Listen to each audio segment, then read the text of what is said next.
kaip išduria akcijas.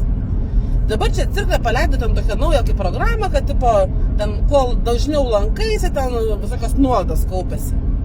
Nu dabar atvažiuoju ir žiūriu, o ten už vienos dienos baigsis viena tam tokia kaip premija, 15 centų nuolaida kūrui. Nu ir kažkaip važiuoju, o galvoju, kaip tik pakeliui čia mes tą, cirklė degalinė, nes pas mane Ukmergė labai toli, ten specialiai neapsimoka važiuoti. O čia galvoju pakeliui. Nugi visų kainų nesuseksi.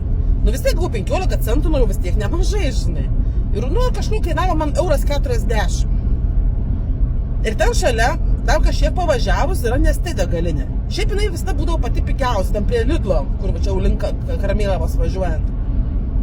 Bet nu vis tiek, kai ciklą turėjau 15 centų, nu vis tiek galvoju, žinai, bus. Kaip jūs galvojate, kiek Neste kuras? Tai čia dar Kaune, Ukmergėj, aš tikiu, bus ten dar pigiau. €39, be jokių akcijų.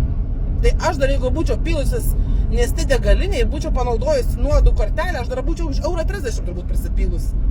Tai va jums akcija. Vat. Čia iš vienos pusės geriau būčiau tada kavos pasiėmus ir išgerusi. Nu, aš ten tas centas, ten nieka, ten, kaip sakant, tai yra savęs apgaudinėjimas, ten sutaupai kokį €1, nu tai čiagi juokas, bet žinot, psichologiškai norisi akcijos.